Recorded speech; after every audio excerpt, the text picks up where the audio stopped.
നമസ്കാരം, challenger ആപ്പിന്റെ YouTube ചാനലിലേക്ക് എല്ലാവർക്കും സ്വാഗതം. അപ്പൊ നമ്മൾ ഇന്ന് ഡിസ്കസ് ചെയ്യാൻ പോകുന്നത് കുറച്ച് കറണ്ട് അഫയേഴ്സിന്റെ ക്വസ്റ്റ്യൻ ആണ്. ഷുവർ ആയിട്ട് നമുക്ക് ചോദിക്കുന്ന ഉറപ്പുള്ള ഒരു ടോപ്പിക്കിൽ നിന്നാണ് ടോപ്പിക്കുകളിൽ നിന്നാണ് നമ്മൾ ക്വസ്റ്റ്യൻസ് എടുത്തിരിക്കുന്നത്. അപ്പം കഴിഞ്ഞ ദിവസവും നമ്മൾ ഇതുപോലെ ഒരു ഷുവർ ഷോട്ട് ആണ് ചെയ്തിരുന്നത്.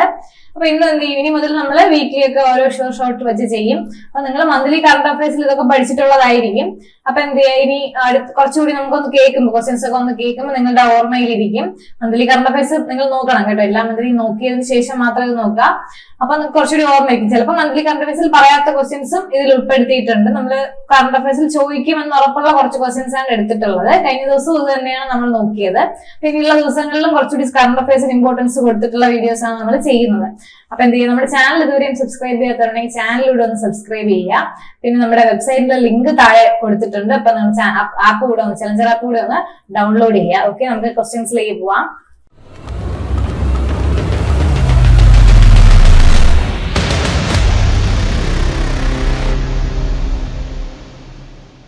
ഒന്നാമത്തെ ക്വസ്റ്റ്യൻ, 13,000 അടിയിലേറെ ഉയരത്തിലുള്ള ലോകത്തിലെ ഏറ്റവും നീളം കൂടിയ ഇരട്ട വരി ടണലായ സേലാർ ടണൽ ഏത് സംസ്ഥാനത്താണെന്നാണ് ചോദിച്ചത്. ഏത് സംസ്ഥാനത്താണ്? അരുണാചൽ പ്രദേശാണ്. അപ്പൊ ഇങ്ങനെയുള്ള ടണലുകളും പാലങ്ങളൊക്കെ ആയിട്ടുള്ള കുറച്ച് ക്വസ്റ്റ്യൻസ് ചോദിച്ചു കണ്ടിട്ടുണ്ട്. സോ അതുകൊണ്ടാണ് നമ്മൾ അത് എടുത്തത്.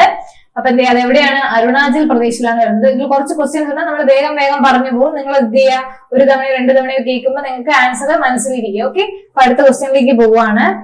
ആഭ്യന്തര പ്രശ്നങ്ങൾ മൂലം സ്ഥിതി വഷളായ ഏത് രാജ്യത്തുള്ള ഇന്ത്യക്കാരെ തിരികെ എത്തിക്കാനായാണ് ഭാരത സർക്കാർ നടത്തിയ ദൗത്യമാണ് എന്ത്? ഓപ്പറേഷൻ ഇന്ദ്രാവതി. ഓപ്പറേഷൻസ് ഒക്കെ ഇമ്പോർട്ടൻസ് ആണ്. അപ്പൊ ഓപ്പറേഷൻ ഇന്ദ്രാവതി എവിടെ നിന്നാണ്? ഹെയ്റ്റിയിൽ നിന്നാണ് കേട്ടോ. എവിടുന്ന് ഇന്ത്യക്കാരെ കൊണ്ടുവരാൻ വേണ്ടിയിട്ടാണ്? ഹെയ്റ്റിയിൽ നിന്ന്. പേരെന്താണ്? ഓപ്പറേഷൻ ഇന്ദ്രാവതി. ഓക്കെ. അന്താരാഷ്ട്ര പരിസ്ഥിതി സംഘടനയായ IUCN കടുത്ത വംശനാശ ഭീഷണി നേരിടപ്പെടുന്ന വിഭാഗത്തിൽ 2024 റെഡ് ലിസ്റ്റിൽ ഉൾപ്പെടുത്തിയ ഇന്ത്യയിലെ സസ്യം എന്ന് വെച്ചാൽ നീലക്കുറിഞ്ഞിയാണ് കേട്ടോ. അപ്പം ഇങ്ങനെ വംശനാശം നേരിടുന്ന സസ്യങ്ങളും ജന്തുക്കളും ഒക്കെ റെഡ് ബുക്കില് ഉൾപ്പെടുത്താറുണ്ട്. അപ്പൊ അങ്ങനെ ഉൾപ്പെടുത്തിയ ഇന്ത്യയിലെ സസ്യം എന്ന് ചോദിച്ചാൽ ഏതാണ്? നീലക്കുറിഞ്ഞിയാണ് കേട്ടോ. അപ്പോ അപൂർവ ഇനം ജന്തുജാലങ്ങളുടെ DNA സംരക്ഷിക്കാനായി ഇന്ത്യയിലെ ആദ്യത്തെ ജനറ്റിക് ബയോ ബാങ്ക് ആരംഭിച്ചത് എവിടെയെന്ന് വെച്ചാൽ പത്മജ നായിഡു സുവോളജിക്കൽ പാർക്കിലാണ് ആദ്യമായിട്ട് ആരംഭിച്ചത്. അടുത്തത്, ഏത് നേത്രരോഗത്തിൽ നിന്ന് ഇന്ത്യ പൂർണ്ണ വിമുക്തി നേടിയതായാണ് 2024 ഒക്ടോബറിൽ ലോകാരോഗ്യ സംഘടന പ്രഖ്യാപിച്ചെന്ന് വെച്ചാല് ട്രക്കോമ. അതൊരു നേത്രരോഗമാണ്. അതിൽ നിന്ന് ഇന്ത്യ എന്ത് ചെയ്തു? പൂർണ്ണമായിട്ടും വിമുക്തമായി എന്ന് പ്രഖ്യാപിച്ചിട്ടുണ്ട് ലോകാരോഗ്യ സംഘടന. അടുത്തത്, ജിയോ സ്പേഷ്യൽ ടെക്നോളജിയുടെ സഹായത്തോടെ ജനങ്ങളുടെ ജീവിതത്തിന്റെ ഗുണനിലവാരം ഉയർത്താനായി 2024 നവംബറിൽ തുടക്കമിട്ട കർമ്മ പരിപാടിയുടെ പേരാണ് ഓപ്പറേഷൻ ദ്രോണഗിരി എന്ന് പറയുന്നത്. ഇങ്ങനെ ഒരുപാട് ഓപ്പറേഷൻസ് ഉണ്ട്, പിന്നെ പദ്ധതികളുണ്ട്. അപ്പൊ അതൊക്കെ ഇമ്പോർട്ടന്റ് ആണ്. അപ്പൊ ഇനി വരുന്ന ദിവസങ്ങളിൽ പദ്ധതികളൊക്കെ നമ്മൾ കുറച്ച് കൂടുതലായിട്ട് പഠിക്കും. പ്രഥമ Amazon future engineering maker space ഇന്ത്യയിൽ ആരംഭിച്ച എവിടെയെന്ന് വെച്ചാൽ ബാംഗ്ലൂരുവിലാണ് കേട്ടോ. അടുത്ത, സംസ്ഥാന സർവീസിലെ വനിതാ സംവരണം 35% ഉയർത്തിയ സംസ്ഥാനം എന്ന് ചോദിച്ചാൽ ഏതാണ്? മധ്യപ്രദേശാണ്. അടുത്ത, ദേശീയ വനിതാ കമ്മീഷന്റെ ചെയർപേഴ്സൺ വിജയ കേരൽക്കർ. നമ്മൾ പറഞ്ഞു മന്ത്ലി കറണ്ട് അഫയേഴ്സ് അപ്പോയിന്റ്മെന്റ്സ് പഠിച്ചാൽ പറഞ്ഞു. ഉറപ്പായിട്ട് അപ്പോയിന്റ്മെന്റ്സ് എല്ലാം നോക്കിയിട്ട് തന്നെ പോവാ കേട്ടോ, എക്സാമിന് പോകും മുമ്പ്. അടുത്തത്, Martin Luther king junior global piece award നേടിയ ഇന്ത്യക്കാരനാണെന്ന് വെച്ചാൽ നരേന്ദ്രമോദിയാണ്. അപ്പൊ ഇന്ത്യയിലെ ആദ്യത്തെ ഭരണഘടനാ മ്യൂസിയം ഉദ്ഘാടനം ചെയ്ത് ഏത് യൂണിവേഴ്സിറ്റിയിലാണ്? OP ജിൻഡാൽ യൂണിവേഴ്സിറ്റിയിലാണ് കേട്ടോ. OP ജിൻഡാൽ യൂണിവേഴ്സിറ്റിയിലാണ് ഭരണഘടനാ മ്യൂസിയം. അടുത്ത്, രോഗാണുക്കളുടെ മരുന്നുകളോടുള്ള പ്രതിരോധത്തെ അതിജീവിക്കാൻ ശേഷിയുള്ളതും ഇന്ത്യയിൽ തദ്ദേശീയമായി നിർമ്മിച്ചതുമായ ആദ്യത്തെ ആന്റിബയോട്ടിക്കിന്റെ പേരാണ് നഫിത്രോമൈസിൻ. നഫിത്രോമൈസിൻ എന്നാണ് പേര്. അപ്പോ ഒരുപാട് ക്വസ്റ്റ്യൻസ് ഉള്ളതുകൊണ്ടാണ് നമ്മൾ വേഗം പറഞ്ഞു പോകുന്നത്. അപ്പൊ എന്ത് ചെയ്യാ, അടുത്ത ചോദ്യത്തിലേക്ക് പോവാം. 2024 വേൾഡ് സോയിൽ കോൺഫറൻസിന് വേദിയായ നഗരം, ഇന്ത്യൻ നഗരം ന്യൂഡൽഹി. എന്നാണ്? വേൾഡ് സോയിൽ കോൺഫറൻസ് ആണ്. സോയിൽ കോൺഫറൻസിന് വേദിയായ ഇന്ത്യൻ നഗരം ന്യൂഡൽഹിയാണ്. ഇന്ത്യയിലെ സ്മാർട്ട് സിറ്റീസ് മിഷന് പിന്തുണ നൽകാനായി വിക്ഷേപിച്ച ഉപഗ്രഹമാണ് GSAT-20. സ്മാർട്ട് സിറ്റീസ് മിഷന് വേണ്ടിയിട്ടാണ്. അപ്പൊ ഉപഗ്രഹങ്ങളും വിക്ഷേപണങ്ങളും ഒത്തിരി ഉണ്ട്. എല്ലാത്തിന്റെയും പേര് മാറിപ്പോകരുത് കേട്ടോ. അടുത്ത്, അമേരിക്കയുടെ പുതിയ പ്രസിഡന്റായ ഡൊണാൾഡ് ട്രംപ് ഏത് രാഷ്ട്രീയ കക്ഷിയിലാണ്? ഇത് അത്യാവശ്യം നിങ്ങൾ അറിഞ്ഞിരിക്കേണ്ട ഒരു ക്വസ്റ്റ്യൻ ആണ്. PSCക്ക് ചോദിക്കോ ഇല്ലയോ എന്നൊന്നും അറിയില്ല, എങ്കിലും എന്ത് ചെയ്യുക, അറിഞ്ഞിരിക്കുക. ഒരുപാട് പേർക്ക് അറിയില്ല. ഡൊണാൾഡ് ട്രംപ് എന്ന് അറിയാം, പക്ഷെ എന്ത് ചെയ്യുക, ഏത് പാർട്ടിയെ രാഷ്ട്രീയ കക്ഷിയിലാണെന്ന് അറിയില്ല, റിപ്പബ്ലിക്കൻ പാർട്ടിയാണ് കേട്ടോ. റിപ്പബ്ലിക്കൻ ഡെമോക്രാറ്റിക് പാർട്ടി അവിടെ ഉണ്ട്. അപ്പൊ എല്ലാവർക്കും കൺഫ്യൂഷൻ, ഈ പുള്ളി ഏതിലാണ് എന്നുള്ളൊരു കൺഫ്യൂഷൻ ഉണ്ട്. അപ്പൊ ഏതിലാണ്? റിപ്പബ്ലിക്കൻ പാർട്ടിയിലാണ്. അപ്പൊ ഹരിണി അമരസൂര്യ ഏത് രാജ്യത്തിന്റെ പ്രധാനമന്ത്രി എന്ന് വെച്ചാൽ ശ്രീലങ്കൻ പ്രധാനമന്ത്രിയാണ്. അടുത്തിടെ വാർത്തകൾ ഇടം നേടിയ ഷുജിൻ ഷാൻ എന്താണ് എന്ന് വെച്ചാൽ എന്താണെന്നാണ് ചോദിച്ചിരുന്നത്. എന്താണ്? ഒരു വാൽ നക്ഷത്രമാണ് കേട്ടോ, ഒരു വാൽ നക്ഷത്രമാണ്. കുഷ്ഠരോഗത്തെ പൂർണ്ണമായും നിർമ്മാർജ്ജനം ചെയ്ത ലോകത്തിലെ ആദ്യത്തെ രാജ്യമാണ് ജോർദാൻ. ഏതാണ്? കുഷ്ഠരോഗം ലോകത്തിലെ ആദ്യത്തെ രാജ്യമാണ് കേട്ടോ. നമ്മൾ നേരത്തെ ട്രക്കോമ ഇന്ത്യയിൽ പൂർണ്ണമായും മാറി എന്ന് പറഞ്ഞു.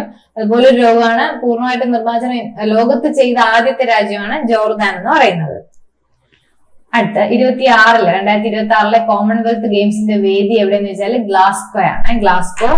അടുത്ത ഒരു വർഷത്തേക്ക് മയോണൈസ് നിരോധിച്ച സംസ്ഥാനം എന്ന് വെച്ചാൽ തെലങ്കാനയാണ്. തെലങ്കാന.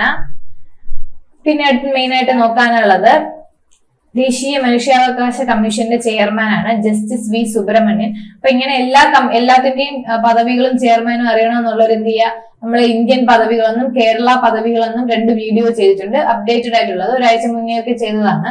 അപ്പൊ അത് കണ്ടാൽ നിങ്ങൾക്ക് എന്ത് ചെയ്യാം, എല്ലാ അപ്പോയിന്റ്മെന്റ്സും പുതിയ അപ്പോയിന്റ്മെന്റ്സ് എല്ലാം അതിൽ നിന്ന് കിട്ടും.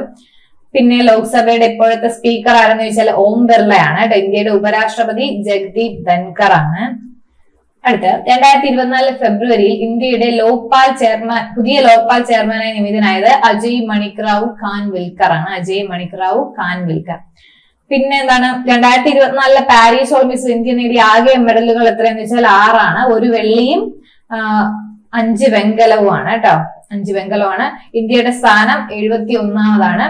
പാരീസ് ഒളിമ്പിക്സും പാരാലിമ്പിക്സും സെപ്പറേറ്റ് തന്നെ പഠിക്കുക. ആർക്കൊക്കെ എന്തൊക്കെ കിട്ടി, അതിന്റെ ഫ്ലാഗ് ബെയറർ, മോട്ടോ, എവിടെ വെച്ച് നടന്നു, എല്ലാ ഉദ്ഘാടനം, എല്ലാ ചടങ്ങുകളും എല്ലാത്തിനെയും പറ്റി കൃത്യമായി പഠിച്ചിരിക്കണം. ഒളിമ്പിക്സ് എന്തായാലും ഉറപ്പായിട്ടും ചോദിക്കും, ആർക്കൊക്കെ കിട്ടി എന്നുള്ളത് കൃത്യമായി പഠിച്ചിരിക്കണം. വീഡിയോ നമ്മൾ നേരത്തെ പറഞ്ഞ പോലെ വീഡിയോ സെപ്പറേറ്റ് ചെയ്തിട്ടുണ്ട്, അപ്പൊ അത് കണ്ടുപോകുക. അടുത്ത് കേന്ദ്ര മന്ത്രിസഭയിൽ റെയിൽവേ വകുപ്പ് കൈകാര്യം ചെയ്യുന്നത് അശ്വിനി വൈഷ്ണവാണ് കേട്ടോ. ഇന്ത്യയുടെ 2ാമത്തെ ഉപഗ്രഹ വിക്ഷേപണ കേന്ദ്രം നിലവിൽ വന്നത് എവിടെയെന്ന് വെച്ചാല് കുലശേഖര പട്ടണത്താണ്. എവിടെയാണ്? കുലശേഖര പട്ടണം. അടുത്ത 2028 ഒളിമ്പിക്സിന്റെ വേദി ലോസ് ആഞ്ചലസ് ആണ് കേട്ടോ. ലോസ് ആഞ്ചലസ് ആണ്. 2024 സുപ്രീം കോടതിയിൽ പ്രദർശിപ്പിച്ച സിനിമ ഏതെന്ന് വെച്ചാൽ ലാപ്പത്ത ലേഡീസ്. ലാപ്പത്ത ലേഡീസ് ആണ്.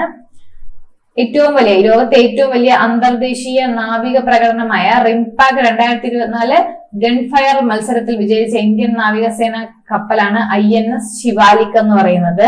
ഫിജിയിലെ ഏറ്റവും ഉയർന്ന സിവിലിയൻ ബഹുമതിയായ companion of the golden of Fiji പുരസ്കാരം 2024 കിട്ടിയത് രാഷ്ട്രപതിയാണ്, ദ്രൗപദി മുർമുവിനാണ് കിട്ടിയത്. അപ്പൊ ഇങ്ങനെ ഒരുപാട് അവാർഡുകൾ പലയിടത്തുനിന്നും കിട്ടാറുണ്ട്. നരേന്ദ്രമോദിക്ക്, രാഷ്ട്രപതിക്ക്. അപ്പം ഓപ്ഷനിൽ എല്ലാവരുടെയും പേരുണ്ടാവും, അപ്പൊ നമുക്ക് പെട്ടെന്ന് കിട്ടത്തില്ല. സോ അതുകൊണ്ട് അത് ഓർത്തിരിക്കുക. പിന്നെ എന്താണ്, 2024 പാരീസ് ഒളിമ്പിക്സിന്റെ ഭാഗമായി എത്ര രൂപയുടെ സ്മാരക സ്റ്റാമ്പാണ് ഇന്ത്യൻ പോസ്റ്റ് പുറത്തിറക്കിയെന്ന് വെച്ചാൽ 20 RSന്റെ ആണ്. 20 രൂപയുടെ സ്മാരക സ്റ്റാമ്പാണ് പുറത്തിറക്കിയത്. ഇതിന് വേണ്ടിയിട്ട് പാരീസ് ഒളിമ്പിക്സിന്റെ ഭാഗമായിട്ടാണ് കേട്ടോ. ഇമ്പോർട്ടന്റ് ആയിട്ടുള്ള ക്വസ്റ്റ്യൻ ആണ്, ഓർത്തിരിക്കുക. അതുപോലെ തന്നെ 2024 കാൻഡിഡേറ്റ്സ് ചെസ് ടൂർണമെന്റിൽ ജേതാവായ കളിക്കാരൻ ആരായിരുന്നു? ഡി ഗുകേഷ് ആണ് കേട്ടോ. ഡി ഗുകേഷ് ആണ്. അപ്പൊ ഓർത്തിരിക്കുക ക്വസ്റ്റ്യൻസ്. ഇത് ഇത്രയും പറഞ്ഞ ക്വസ്റ്റ്യൻസ് എന്ത് ചെയ്യുക, ഒന്നുകൂടെ റിപ്പീറ്റ് ചെയ്ത് കേൾക്കുക. നിങ്ങൾക്ക് കുറച്ചുകൂടി ഓർമ്മയിരിക്കും. ഇതുപോലെ ഒരുപാട് ക്വസ്റ്റ്യൻസ് ഉണ്ട്. പിന്നെ മന്ത്ലി കറണ്ട് അഫയേഴ്സും കൂടി ഒന്ന് ജസ്റ്റ് കണ്ടുപോകുക. അപ്പൊ എല്ലാം കൂടി ആവുമ്പോൾ നിങ്ങൾക്ക് എന്ത് ചെയ്യും, കറണ്ട് അഫയേഴ്സ് എവിടെ നിന്ന് ചോദിച്ചാലും ഒരു കിട്ടും എന്നുള്ള രീതിയിലേക്ക് മാറും. അപ്പൊ എന്തെങ്കിലും നന്നായിട്ട് പഠിക്കുക. All the best. Thank you.